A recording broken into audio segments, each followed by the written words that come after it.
Republican Senator Bill Cassidy of Louisiana. And Senator President Zelensky, he used the word terror, terrorize, deviations of that word a lot. And obviously it was a deliberate attempt to underscore just how vulnerable Ukraine is from Russian attacks from the sky. And it gets back to, what is the West going to do? And do you think we should try to facilitate these MiG-29 jet fighters? I think we should. Let me just say there's precedent. In the Vietnam War, the Russians provided the North Vietnamese MiGs. There's precedent, and we did not take on the Russians. So there is actually precedent for this in these sort of proxy wars, if you will. But Zelensky, Charles, let me just make this. He spoke powerfully. And he spoke about the destruction of their buildings, the loss of the life, but what he emphasized the most was the loss of freedom. And he appealed to our leadership of the free world. It's interesting. Yes, loss of life. Yes, destroy buildings, but we will lose our freedom. It was a tremendous message for those of us who sometimes don't appreciate our freedom as much as we should. But moments ago, right before the show started, President Biden was on. And it looks like he's still, not going to cross that line, if you will, with respect to the fighter jets. He did up the ante on money, weapon systems, another $800 million, bringing the week's total to $1 billion. But is that too little, too late? I can disagree with the president, but he could still provide some of the anti-aircraft systems that the Ukrainians are used to using, the SAMs 300s, for example. They could supply those, which could help, if not the MiGs. So there's other things short of actually providing the MiGs, although I would favor providing the MiGs. Again, citing the precedent before that it would not necessarily be an escalation. President Biden also today calling out the oil industry. In fact, he put out a tweet that accused them of padding their profits at the expense of Americans. Your thoughts when you see these kind of tweets from the President of the United States taking on a key critical industry in this country? Pretty amazing, right?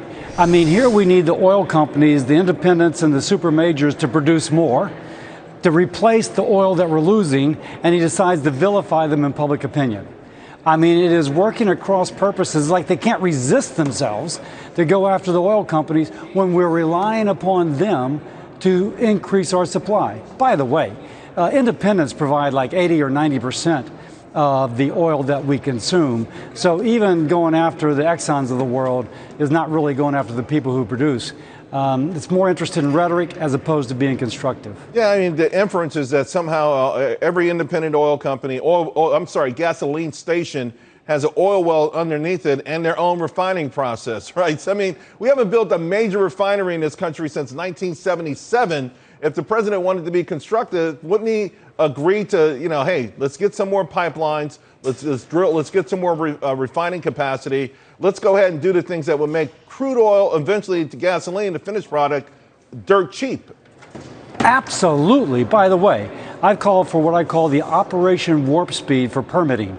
Just like with immunizations to fight coronavirus, we took all these federal agencies, put them in a room, combined their efforts, make sure that there wasn't unnecessary delay, and boom, within a year, we had vaccines in people's arms.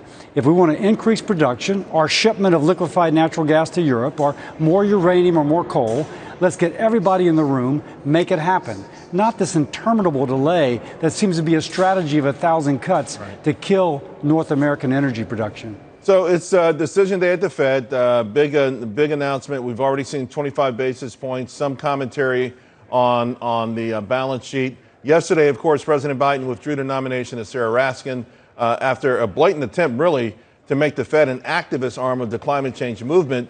I just want your thoughts in general about the Federal Reserve. It seems like they already have too much power, and yet we're ceding them even more. Yeah, the administration clearly wanted to allow the politicalization of that which is supposed to be a neutral agency.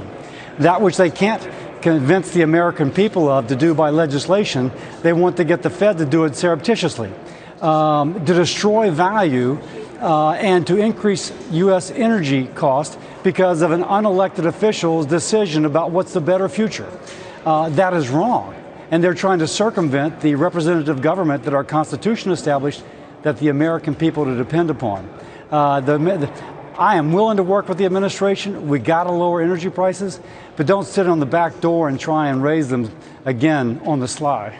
Yeah, no, it's It's pretty tough. Listen, I know they've got an agenda with the climate change and electric vehicles, which, by the way, if people knew how dirty that was, they would say drill, baby, drill any day of the week. Senator Cassidy, thank you very much. Always appreciate it.